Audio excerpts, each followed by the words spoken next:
Well, let's take out our notes as we continue this new series this month, Our One Another's. And we're going to find out about a test that God will give to us in that day and where the answers for that test will be found. It's actually an open book test. But before we get into it, let me share with you a funny story about a test. This young man took a class called ornithology in college. It was a very large class, about 100 students. There they would find out about birds. Ornithology is the study of birds, the coloring of the feathers, the migration habits, feeding patterns, origin of species, etc. They'd learn about this, but it was well known that everything would come to a head in the final exam. So these students studied like crazy for this final exam. But lo and behold, the day of the final exam comes, and they get into the class, and instead of him handing out a paper with all of these questions, he put up papers with tape all over the room with just bare bird legs. And the assignment is you have to identify what bird goes with these bird legs. And the students are like, this is stupid. We didn't study this bird leg. This is ridiculous. And so they had them all over the room, and kids are scratching their heads. They don't even know where to start. Finally, this one kid with courage enough to stand up, he stood up and said, "This is the stupidest final exam I've ever seen. This is ridiculous. I'm out of here." And he grabs his backpack and he starts to walk out. The professor says, hey, son, you know if you leave this class, you're going to fail this class. He said, "I don't care. This is so dumb." It's okay. All right, good. Tell me, what is your name? He looked back and said, "What's my name?" He grabbed his pant leg and said, "You tell me."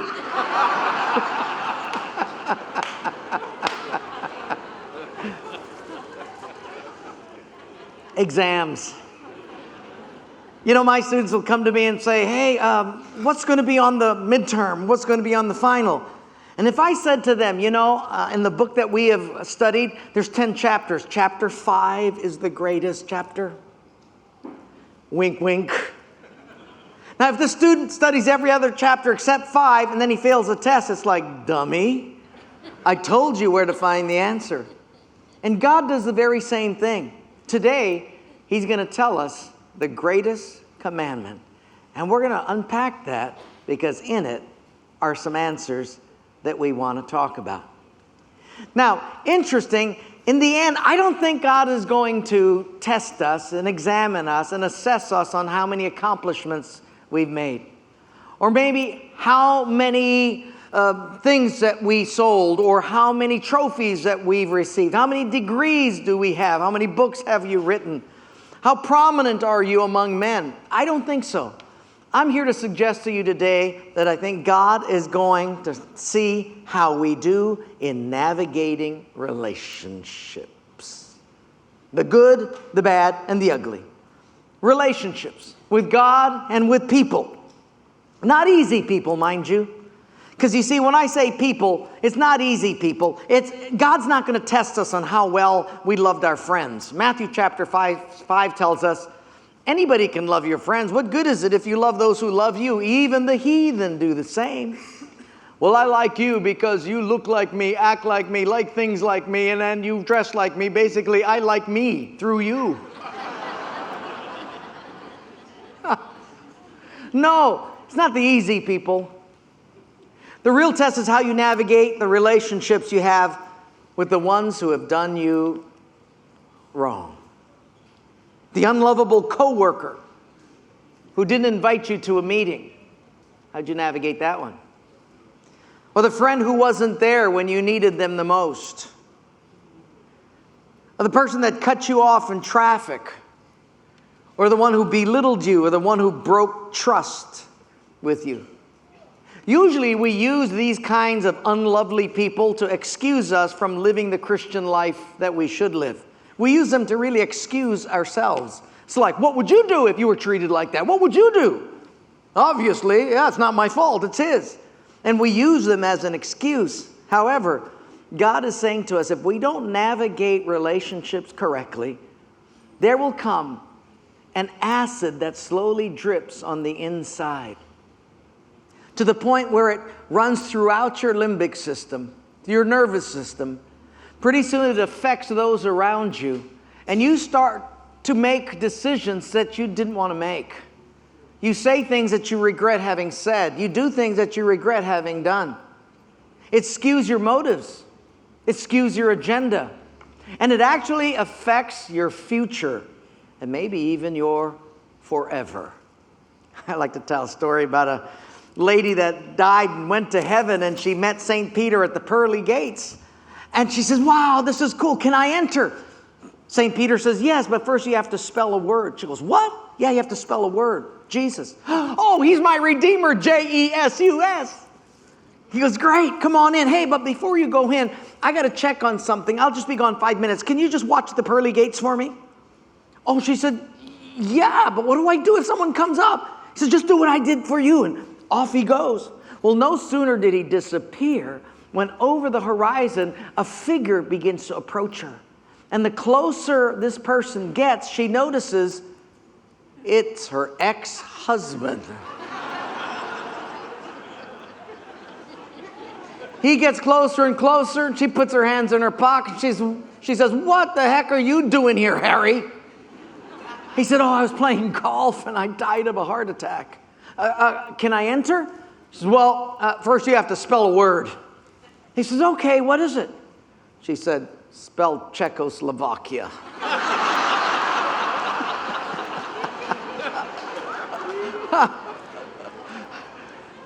That acid drips into everything, doesn't it? And that's why we find at the top of our notes, God's going to talk to us about relationships, but not the easy ones. Let's read this right at the top of our notes out of 1 Peter 4:8. Would you read it nice and loudly? Go. Above all, keep fervent in your love for love covers a multitude of sins. This is where the test is going to be. But would you circle the word keep fervent? Fervent. You see, the Greek word for fervent means stretching and straining. Stretching and straining. With a show of hands, how many of you have people that stretch and strain your love? Raise your hand. Yeah, don't look at your husband. No. Just look. Yeah, all of us do. Did you know that God, when He gives you love for people in relationships, your love is elastic? It can stretch and strain. He gives us an elastic love because that's how love grows. He's going to put people in our lives that come in to stretch and strain our love. We don't like it, but now our love is greater. We can embrace more people.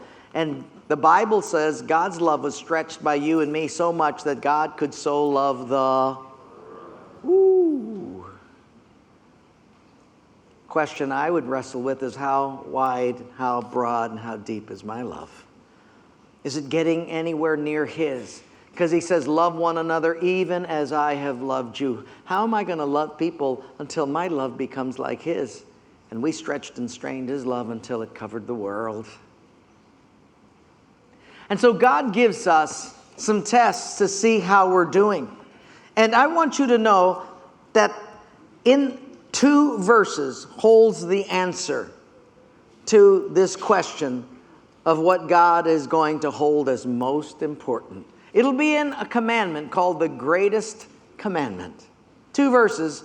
In it is hidden relationships with God and people. So would you write in number 1, you're going to find first that He's going to say one of the most important litmus tests will be, do you love God? Would you write that in? Love God. And by the way, if you're here and you've never begun a relationship with God through Jesus Christ, His Son, I want to give you that opportunity today at the end of this service. Because if that's not there, nothing else works. If you don't have that link in the chain, it doesn't matter if you have a chain with 50 links in it. If 49 are good but 1 is bad, it loses everything.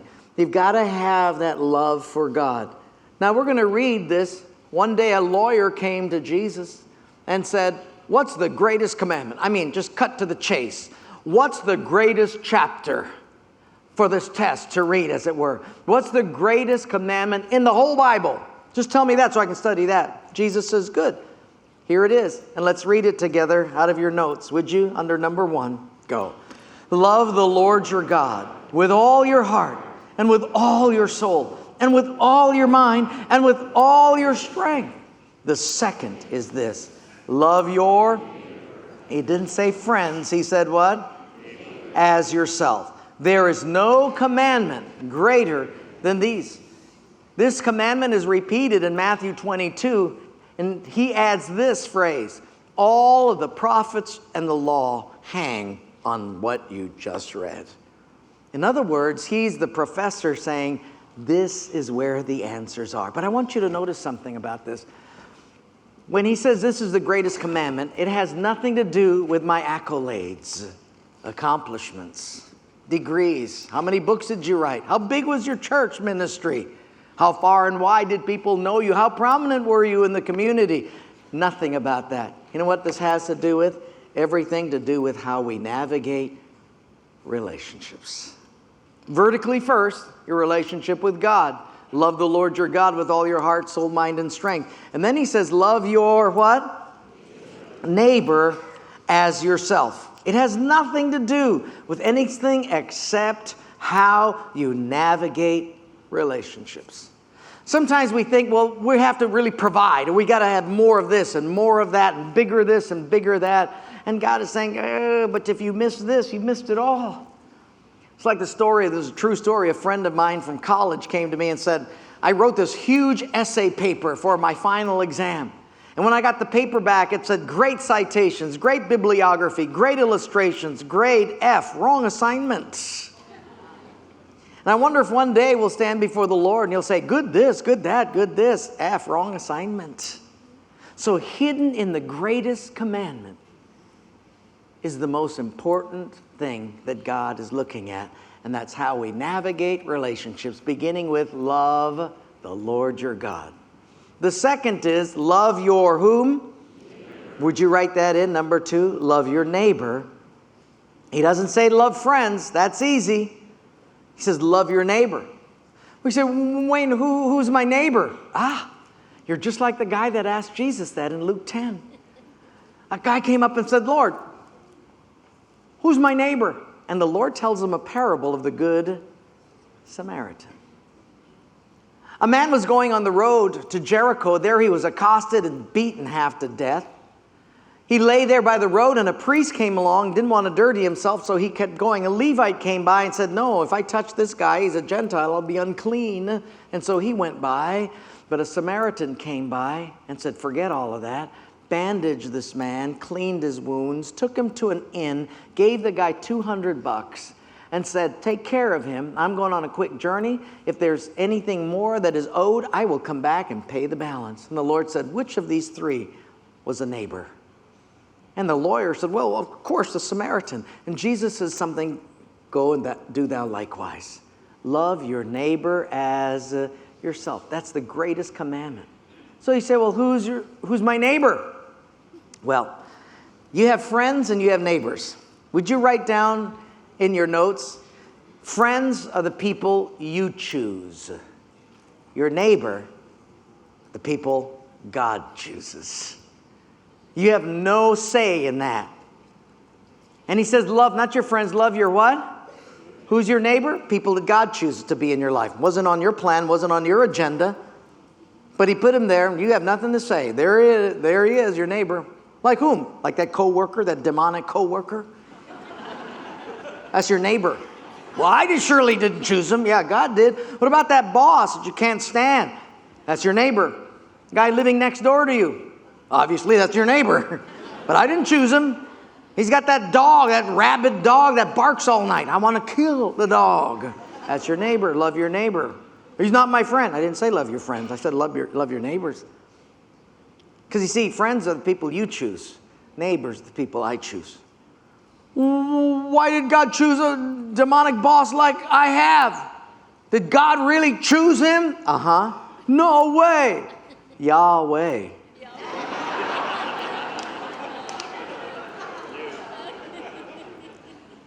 Because it's how you navigate relationships. It's going to grow your love. Otherwise, your love stays the size of a pea. There's not much there. Just a little bean, not much there. But God is saying, I want to stretch and strain your love so that your love will be for God so loved the...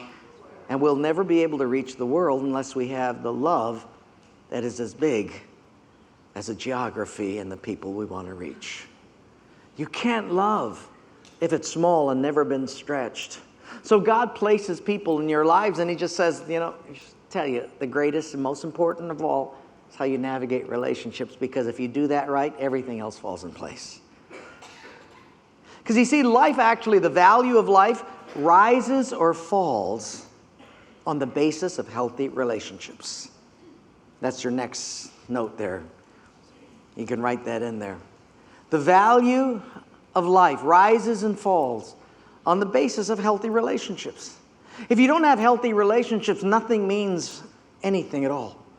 I was driving to this man's house. I was counseling him, and he was a multi-millionaire. And a huge car, huge mansion, boats and sports kinds of vehicles everywhere. But he had just recently gotten a divorce about 6 months prior and lost his kids. And he looked at me as we were driving to this magnificent mansion. And he said, Wayne, I would give all of this up, he pointed like this, if I could get my relationship back with my wife and my kids. See, none of that means anything.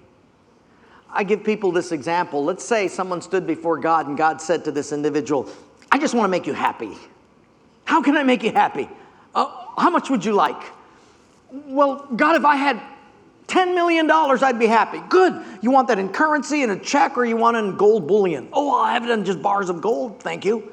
Good. I'll put it in a pallet. What else would you like that'll make you happy?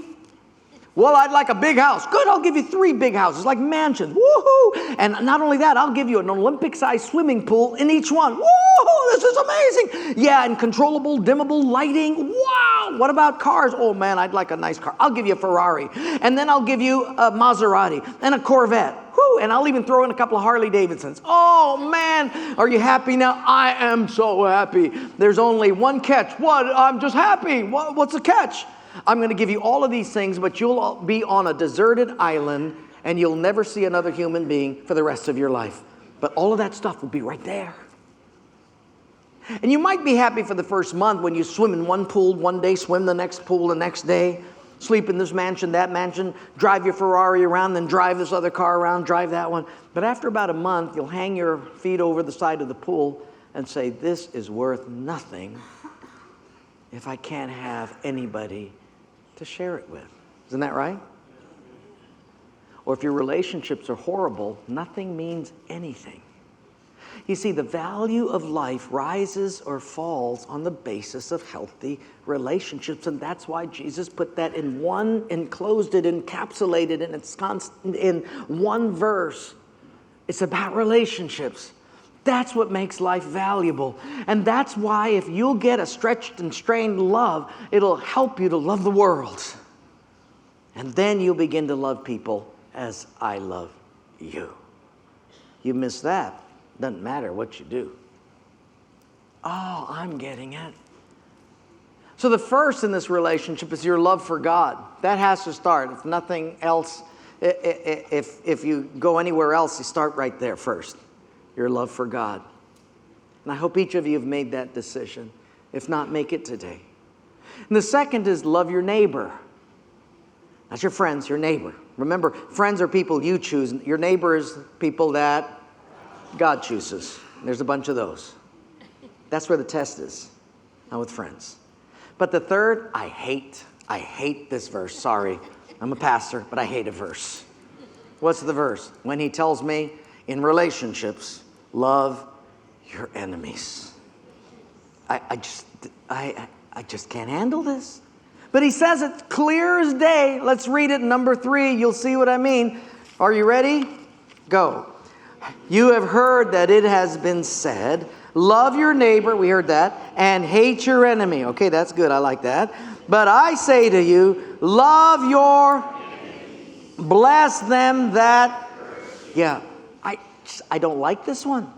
I just don't like it because I'd rather curse them than bless them. And why would you bless a dimwit?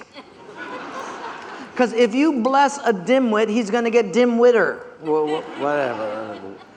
Dimmer. He's going to get dimmer. So now you have dim and dimmer. And I don't want to bless people that are evil because they'll get more evil. Why does he say that? This is nuts. And he says, oh, love your enemies. Bless them that curse you. So you don't want us to curse back. No, bless instead. You see, God knows what he's talking about because all through the Bible, he had to deal with people who hate one another. Adam and Eve's first kids, Cain and Abel. Cain hated Abel. Why? Because Abel's sacrifice was accepted by God and Cain's wasn't. Now I hate you. I hate you. And then King Saul hated David. Why? Because David won the hearts of the people by just who he was. King Saul was mad. I want to enfranchise the hearts of the people. I want them to be endeared to me, not to you. And because of his jealousy, he hated David. And the rest of his life, he tried to kill him. God has to deal with these kinds of things with his own kids. And then in the New Testament, Saul of Tarsus hated those who followed Christ, made it his career to find and rout them out and killed them. But something happened to Paul of Tarsus. Something happened to him, and his enemies were changed into friends. How? A love that took place in his heart that was stretched and strained. I look at that, but I still can't figure it out. God, why do you want us to bless? Let me tell you why. Are you ready? The blessing that you give is not for the other person. God decides if it's going to stick or not you. Blessing is for you, to keep you free from their sin, toxifying your life. That's just how it's designed. If I bless, I stay free. If I curse, I get pulled in.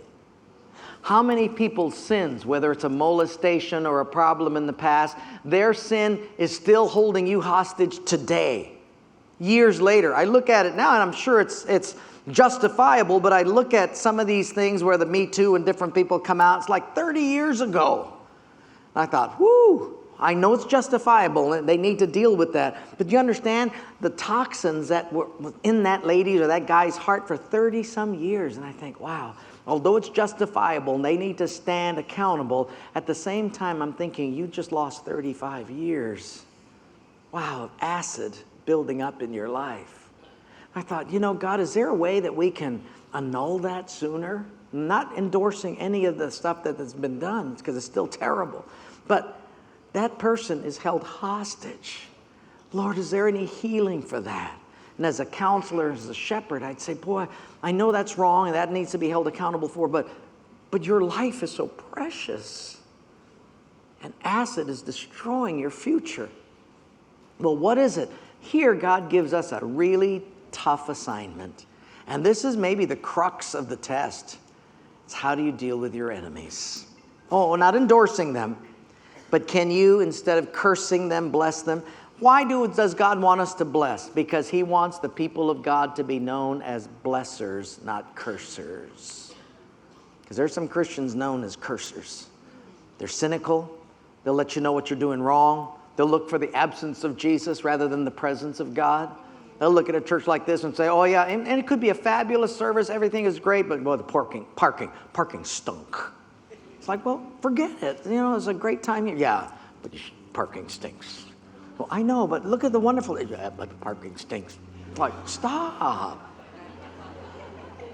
So sure it is, we're resolving that, but look at what's good first, because you got to train your eyes to see what's good, isn't that right? If you don't train your eyes to see what's good, you're going to default to what's ugly. I mean, you look at the newspaper every morning. Is it good news or bad news? Bad news. And if that's not enough, you go to the magazine stand, you get the U.S. News and Bad News Report or whatever, and then you rush home to watch the 5 o'clock bad news, and you stay up late so you can watch the 10 o'clock bad news, so you can get a bad sleep and have bad dreams, get up with a bad back and have a bad attitude. You do that every day for 30, 40 years. So now, all we see is bad, right? But God is saying, I want my people to be known as blessors because I am known as a blesser, not a curser. And you represent me in the world. And your love when you're born isn't that big. So I'm going to put people in your life that are going to stretch and strain your love. Because your love is elastic. And until you are able to love the world as I, how can we reach them? So I want you to bless. But God, that's still hard for me. It's still hard because if they don't deserve it, your responsibility is to bless. Mine is to decide whether they're worthy or not to receive. Deal? Sometimes we say, well, they're not worthy. It's not your kuleana. That's mine. Your responsibility is just bless. Indiscriminately. Bless. Well, I judge. No, you don't judge. I judge whether they're worthy. You just bless. Well, what if they're not worthy? Oh, I'm about to tell you the coolest scripture in the New Testament, I think anyway. Are you ready for this? Oh, I love this. I'm going to tattoo this one on my chest. If my wife will let me, she won't. But this is so cool. It's at the bottom of your notes. Are you ready? Let's read it together as loud as you can because you're going to love this. Go. Whatever house you enter, first say, peace to this house. If a man of peace is there, your peace will rest on him. If not, it will. Oh, I like that. You see, God says, I'll decide whether the blessing of peace, whatever blessing you're giving, if you give a blessing and if he's not worthy, I won't give it to him. If he's worthy, great. If he's not, it'll come back to you. It's a win-win. So you know what I do now? I look for the most unworthy, terrible dimwits, and I say, God, bless him with $1 million. Bless him, God.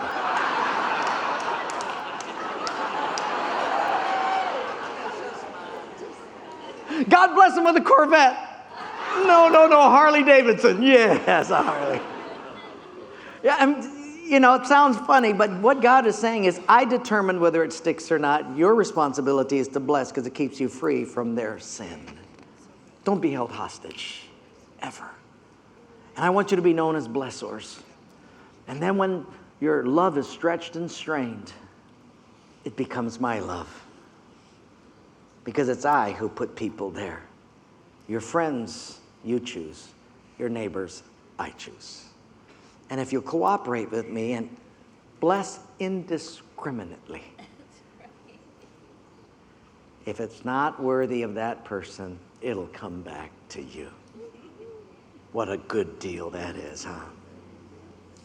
Love your enemies. Let me finish with 2 stories. One's a fictitious story, but it has a good point to it. And the other is a true story and has a very applicable point to it. The first is about a notorious outlaw named Pancho Villa. Pancho Villa was in Mexico, and people hated him, and he hated people, and he went through ransacking and pillaging village after village, killing everyone he could. Until one day, his final battle, an onslaught of a gunfight. Guns were blazing everywhere, and when the smoke cleared, Pancho Villa had 7 or 8 bullet holes in him. He was lying there dying. Quickly, a padre, a priest, ran over, and Pancho Villa, you are dying. Obviously, he said, I am dying. Pancho Villa, do you want to go to heaven? Yes, I would like to go to heaven, he said.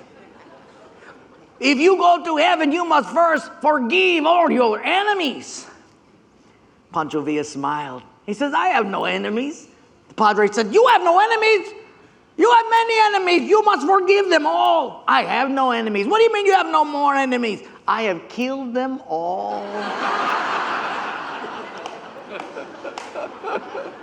You can't do that.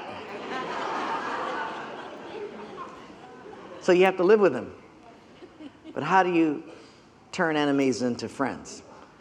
Abraham Lincoln, someone that I enjoy reading about and studying. Abraham Lincoln, directly after the Civil War, as you know, of the Northern Union troops. And after the Civil War was done, the Confederates, of course, had lost. And some of the officers of this defeated army had gotten an audience with the president to complain about some war crimes that had taken place. And it had to be justified. There was ice in their veins. They were so angry and livid. But because of Abraham Lincoln's cool demeanor and gentle spirit, he listened to them and resolved their problem. And those Southern generals left with a whole new respect for this one who was the president, who was once their foe and now considered as their friend. One of the Northern legislators saw what was going on. He rushed into the office and said, Mr. President, We are supposed to destroy our enemies, not befriend them. And Abraham Lincoln said something really wise. He said, I did destroy my enemies. I made them my friends. See, the way you destroy enmity is you make them your friends by blessing them. What if they don't deserve it? Don't worry. You'll be blessed twice as much now. So indiscriminately blessed. Why? Is it for them? No, it's for you. And I'm going to put people in your life to stretch and strain your love, but keep fervent in your love for one another, because love covers a multitude of, and it's He who died for the sins of the world that had a love this big. And He says, if we're going to win the world, we got to have the same love. It's impossible to do it any other way. That is the greatest commandment. And when you learn that, and when the judgment comes, you'll hear Him say, well done, my good and faithful servant. Amen.